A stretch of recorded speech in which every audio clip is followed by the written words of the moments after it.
யாழ்ப்பாணத்தில் போலீசாரை கடித்த நபர் வெளியானது காணொலி. யாழ்ப்பாணம் அஞ்சலகத்தில் குறித்த சம்பவம் பதிவாகியுள்ளது. குறித்த காணொலியில் சட்டவிரோத பொருளை சந்தேக நபர் வைத்திருந்ததாகவும் அதனை போலீஸ் என்று தன்னை அடையாளப்படுத்திய நபர் கைது செய்யப்பட்ட முற்பட்ட வேளை சந்தேக நபர் போலீஸ் அதிகாரியை கடிப்பது போன்ற குறித்த காணொலி காண்பிக்கப்படுகிறது.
யாழ்ப்பாணத்தில் கள்ளமணல் கடத்திய நபர் போலீசாரை இடித்து கொன்றுவிட்டு தப்பியோட்டம்.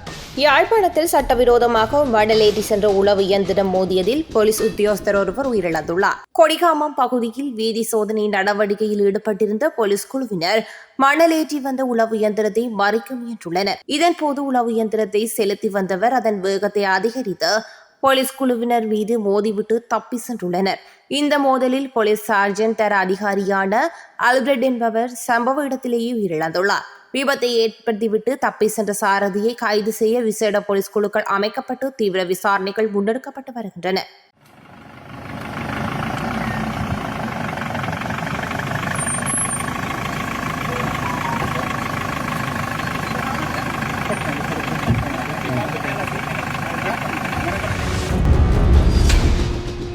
போலீஸ் விசேட அதிரடி படையினரால் கிளிநொச்சி ஜெயபுரம் பகுதியில் கஞ்சா மீட்பு.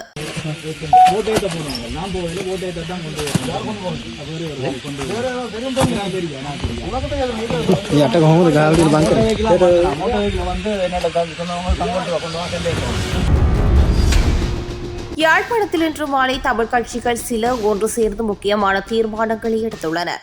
தமிழ் மக்களுடைய அரசியல் தீர்வு சம்பந்தமான கோட்பாடுகள் என்ன கோட்பாடுகளின் அடிப்படையிலே நாங்கள் ஒருமித்து ஒரே கருத்தை அனைத்து தமிழ் தேசிய கட்சிகளும் கொண்டிருக்கிறார்கள் என்பதை வரையறுத்து கூறுவது சிங்கள மக்களோடு தமிழ் மக்களுக்கு ஏற்படக்கூடிய ஒரு சமூக ஒப்பந்தமாகவும் அது அமைய வேண்டும். அதற்கான ஒரு வரைவை சட்டத்தரணிகள் அன்றைய கூட்டத்திலே பேசப்பட்ட விடயங்களை மையமாக வைத்து ஒரு வரைவை ஏற்படுத்தி இரண்டாவது கூட்டத்திலே நாங்கள் அதனை முடிவு செய்வதாக இருந்தது. இரண்டாவது கூட்டம் 19ஆம் தேதிக்கு நியமிக்கப்பட்டிருந்தாலும் கூட இந்த எரிபொருள் பிரச்சனை காரணமாக அது பிற்போடப்படுவதாக அறிவிக்கப்பட்டிருக்கிறது. ஆகையினாலே அது ஒரு காலவரையறை இல்லாமல் பின்போடப்பட்டிருக்கிறது. ஆனாலும் அதிலே அகில இலங்கை தமிழ் காங்கிரஸும் பங்கு பெற்றிருக்கிறதன் காரணமாக அந்த விடயத்திலே எங்கள் அனைவருடைய மிக முக்கியமான ஒரு குறிக்கோளாக இருக்கிற தமிழ் தேசிய பிரச்சினைக்கான தீர்வு சம்பந்தமான விடயத்திலே நாங்கள் இயல்பான வரை அனைத்து தமிழ் தேசிய கட்சிகளோடும் சேர்ந்து இயங்குவது என்ற தீர்மானத்தை தனித்தனியாக நாங்கள் எடுத்திருந்தாலும் இன்றைய கூட்டத்திலே அதை பற்றி இன்னும் கூடுதலாக நாங்கள் பேசியிருக்கிறோம். எங்களுக்கிடையிலே பல விடயங்கள் அந்த விடய சம்பந்தமாக ஒரு புரிந்துணர்வு இருக்கிறது. அட்டாளைச்சேனை பகுதியில் மீனவருக்கு அடித்த அதிர்ஷ்டம், வலையில் சிக்கிய மிகப்பெரிய மீன்.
இம்மாதம் எரிபொருள் விலை அதிகரிப்பு இல்லை. சற்று முன் வெளியான முக்கிய அறிவிப்பு.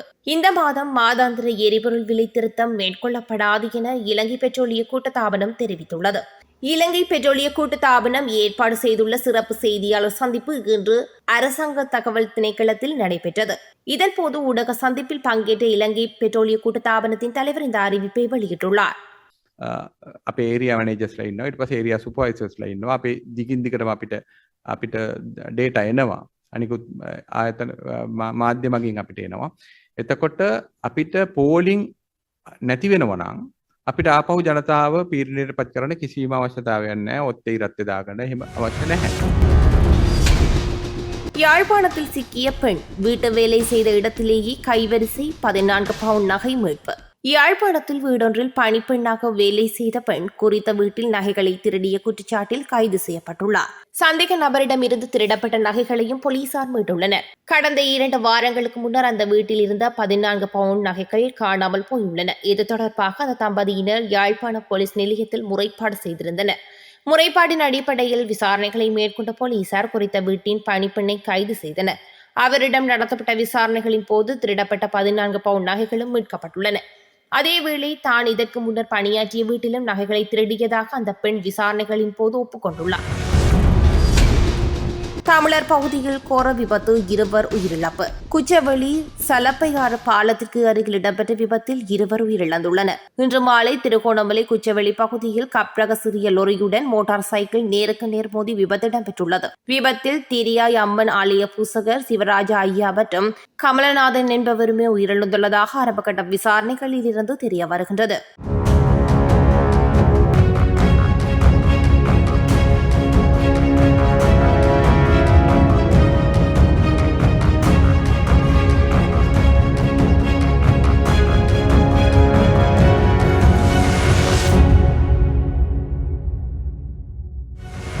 அந்த மாவட்டத்தினுடைய கௌரவத்தை பாதுகாக்கின்ற விதத்தில் இதனுடைய செய்திகளை வெளியிடுங்கள் என்று நாங்கள் மிக மிக வினயமாகவும் அன்பாகவும் உங்கள் எல்லோரிடம் நாங்கள் கேட்டுக்கொள்கின்றோம். அந்த வகையில் இன்றைக்கு நாங்கள் பார்க்கின்ற போது இந்த கூட்டம் ஒரு முழுமையான கூட்டமாக இடம்பெற்றது. இந்த முறை ஊடகவியலாளருக்கு ஒரு சிறிய கட்டுப்பாடை நாங்கள் விதித்திருந்தோம். வேறு எதுமல்ல, அதாவது ஏனைய மாவட்டங்களை நாங்கள் எடுத்து பார்க்கின்ற போதும் கூட ஊடகவியலாளர்கள் வருவதற்கான அனுமதி அல்லது அவைகளை அறிக்கையிடுவதற்கான அனுமதி மாத்திரமே இருக்கின்றது. இருந்த போதும் கூட யாழ் மாவட்டத்தில் எவ்வாறான நிகழ்வுகள் இல்லை. அதனால் அந்த யாழ் மாவட்டத்தில் இருக்கின்ற இதுநாள் வரைக்கும் கடைபிடிக்கப்பட்ட அந்த நடைமுறைகளை மாற்றுவதற்கு நாங்கள் தீர்மானிக்கவில்லை. இருந்த போதிலும் கூட இதை ஒழுங்கமைக்கப்பட வேண்டும். அந்த ஒழுங்கமைக்கப்படுவதற்காக வேண்டி நாங்கள் எங்களுடைய கேமராக்களை ஓரிடத்தில் வைத்துவிட்டு பிறகு அறிக்கையிடுவதற்கு உங்களால் முடியும்.